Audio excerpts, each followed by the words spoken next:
Married Love by Mari Stopes. Section 2. Author's Preface. More than ever today are happy homes needed. It is my hope that this book may serve the state by adding to their numbers. Its object is to increase the joys of marriage and to show how much sorrow may be avoided. The only secure basis for a present-day state is the welding of its units in marriage. But there is rottenness and danger at the foundations of the state if many of the marriages are unhappy. Today, particularly in the middle classes in this country, marriage is far less really happy than its surface appears. Too many who marry expecting joy are bitterly disappointed, and the demand for freedom grows, while those who cry aloud are generally unaware that it is more likely to have been their own ignorance than the marriage bond, which was the origin of their unhappiness. It is never easy to make marriage a lovely thing, and it is an achievement beyond the powers of the selfish or the mentally cowardly. Knowledge is needed, and as things are at present, knowledge is almost unobtainable by those who are most in want of it. The problems of the sex life are infinitely complex, and for their solution urgently demand both sympathy and scientific research.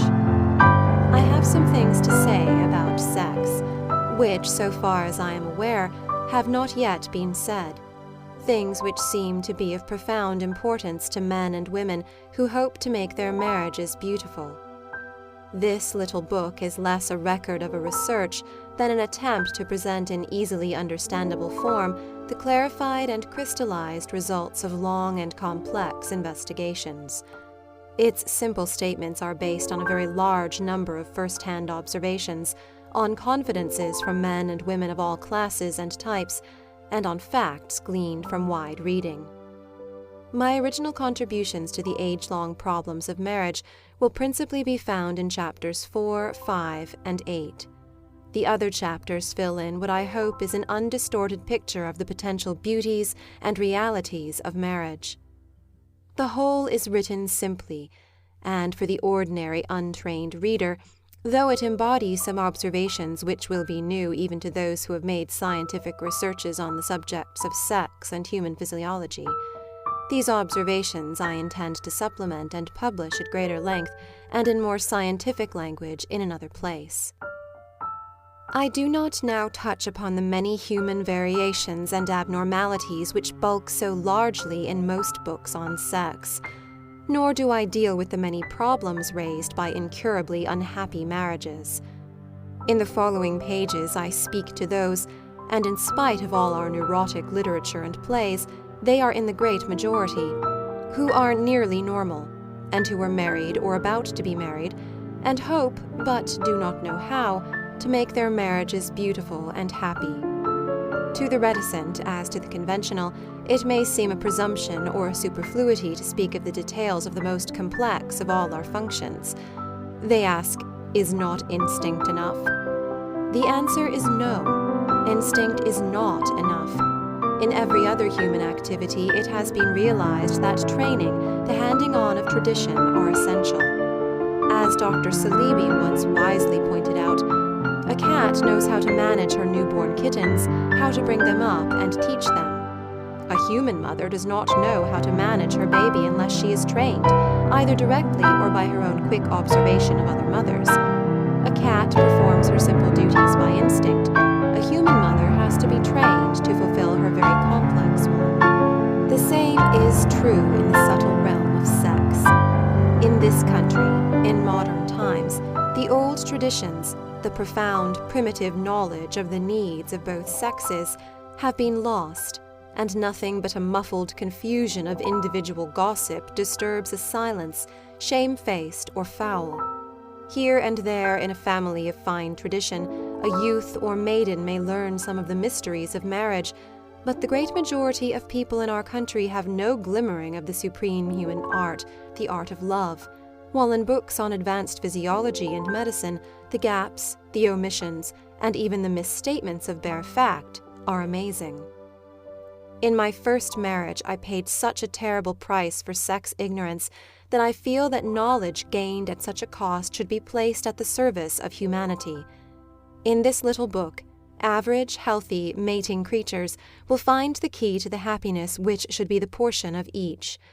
It has already guided some to happiness, and I hope it may save some others years of heartache and blind questioning in the dark. Mari Carmichael Stopes. Letter from Father Stanislaus St. John, F.C., S.J., 114 Mount Street, London, W1, December 11, 1917. Dear Dr. Stopes, I have read Married Love with deep interest. As a piece of thoughtful scientific writing, I find it admirable throughout, and it seems to me that your theme could not have been treated in more beautiful or more delicate language, or with a truer ring of sympathy for those who, through ignorance or want of thought, make shipwreck of their married happiness. Your clear exposition of the rhythmic curve of sex feeling and of the misinterpretation on the part of so many husbands of what they call their wives' contrariness, arising from their ignorance of its existence, should bring happiness to many married couples whose lives are drifting apart through want of knowledge. In the exercise of my ministry, I have repeatedly traced the beginnings of the rift to this want of knowledge and consequently of sympathy.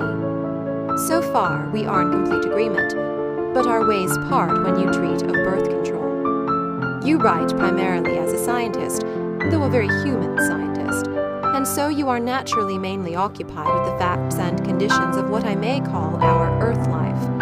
I, on the other hand, writing as a Catholic, regard our earth life as essentially and inseparably connected with an eternal existence which reaches out beyond the grave. I look on this life as utterly meaningless in itself, as a period which is simply and solely a means to an end, eternity, a period of which all the circumstances of pleasure and pain can only be explained and rightly used in their relation to this eternity. Let me take an illustration of my meaning the case you give of the worn-out mother of 12. The Catholic belief is that the loss of health on her part for a few years of life and the diminished vitality on the part of her later children would be a very small price indeed to pay for an endless happiness on the part of all. In our belief, then, the destruction of one spermatozoon is not the question, but the deliberate prevention of an eternally happy existence, which, in the supposition, might arise from its preservation.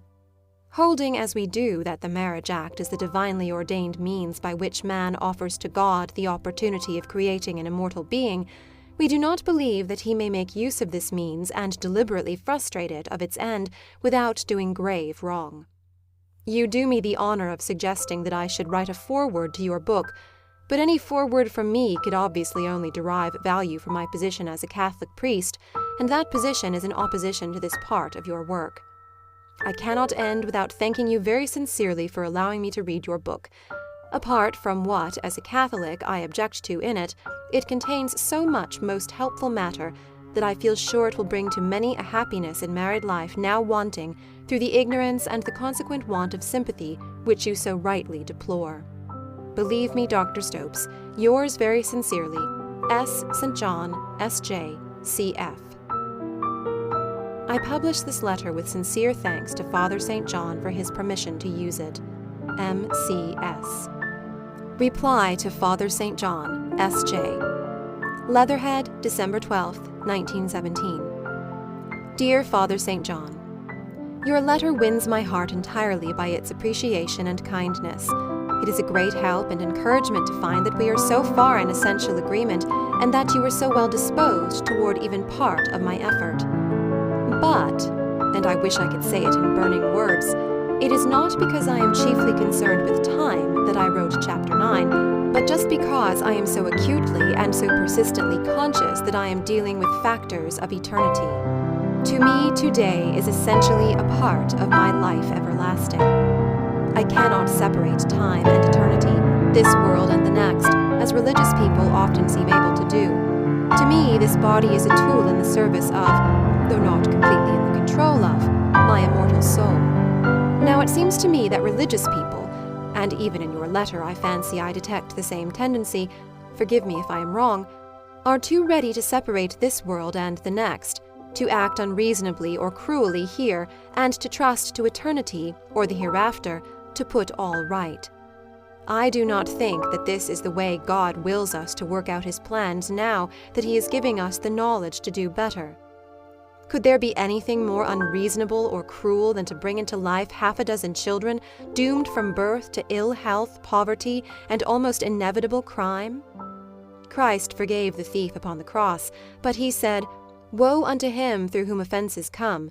It were better for him that a millstone were hanged about his neck, and he cast into the sea." Would Christ approve of deliberately creating a thief by bringing forth a child who was won inevitably through predictable weakness of physique and mentality and an environment of poverty? Thief stands for criminals in general. But more, what about others, born dead, born imbecile, thwarted of life by miscarriage, which tear and rend the overburdened mother so that she is forced to neglect the children she has, and her neglect turns them into thieves? The poor uneducated mother commits this crime through ignorance. It is we who know and allow her to remain in ignorance who are really responsible. Is not our withholding God-given knowledge the greatest stumbling block of offense to these little ones? And shall we not deserve the millstone round our necks?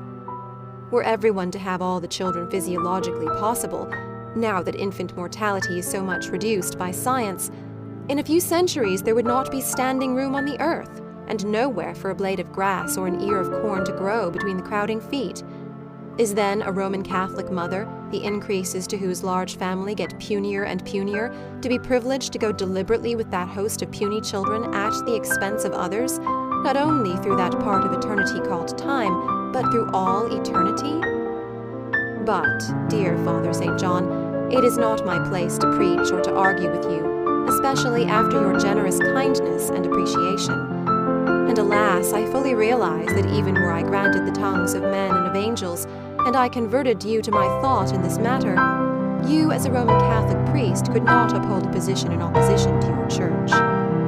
Oh, that the churches would look to Christ's own words instead of to the official church interpretation of them. I thank you very sincerely for your kindness to a stranger, and remain always yours respectfully, Mari Carmichael Stopes. End of section 2.